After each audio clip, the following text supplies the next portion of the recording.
Joining us now on the programme is the political commentator Jason Reid. Jason, very good afternoon to you. First of all, let's start with this issue of lateral flow tests. The government seemed to be putting a kind of wet blanket on this over the weekend, suggesting it wasn't immediately going to happen, but there does seem to be a change in tone, I think, from ministers in recent days, that things like free testing potentially coming to an end is now on the horizon.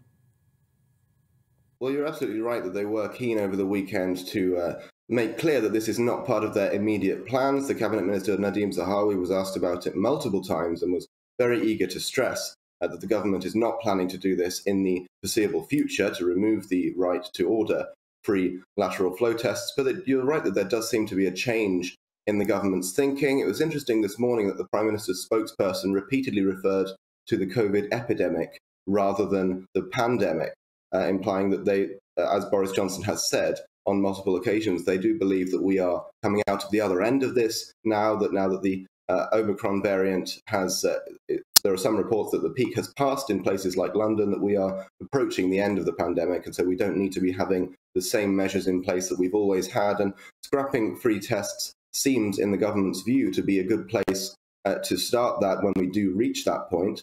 Free testing has already cost a total of about £6 billion since the start of the pandemic, so I'm sure the Treasury is very keen indeed to save a little bit more money whenever it can.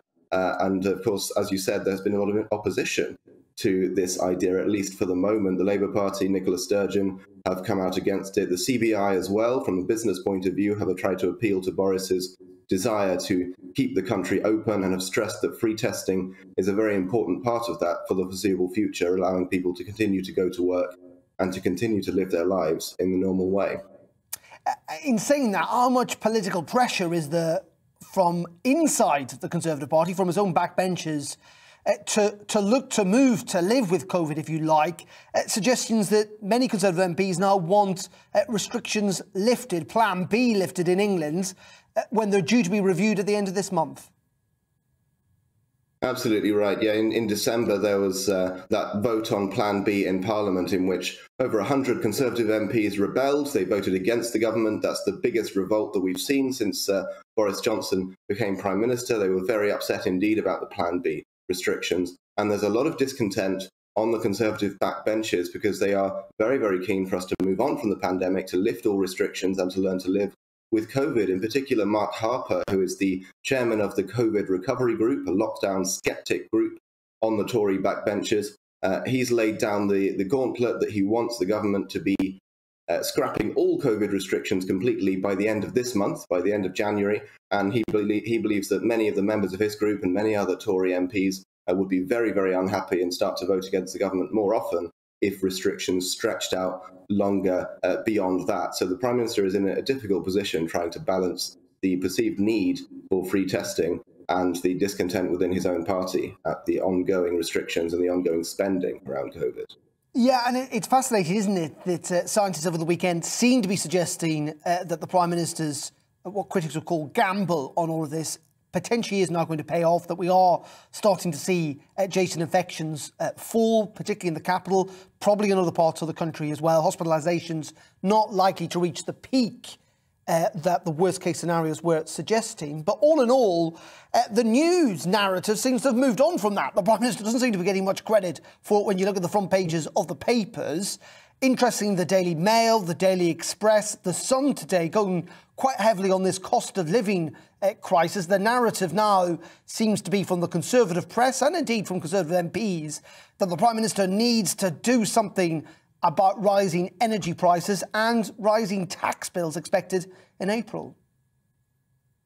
Boris Johnson did get some credit, perhaps prematurely, before Christmas, when he was portrayed on a lot of the front pages as being the white knight who's come in to save our Christmas, when there was a lot of speculation that we might have restrictions over Christmas and have a repeat of 2020 when we were in, a lot of the country was in tier 4 restrictions, and so we weren't able to enjoy Christmas in the normal way. But you're right that the news cycle certainly has moved on this month, at least since New Year's, which from a public health point of view seems to be a good thing, that, as you say, The infections and the hospitalizations and deaths certainly have not reached the levels that some of the worst case scenario predictions were forecasting earlier this month and last month when the Omicron variant was first taking hold. And so other issues like energy bills and like the cost of living crisis are coming to the fore. And of course, they are connected. One of the main concerns about this proposal to roll back the free lateral flow testing is the effect it will have on people's cost of living, that people will have to, in a lot of cases, fork out and pay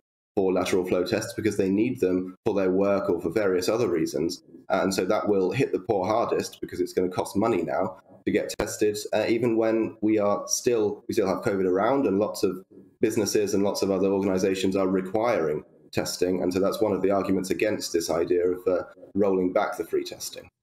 OK, Jason, appreciate your time. That is Jason Reid, our political commentator, joining us, focusing on the politics at the start of this new political week. Well, let's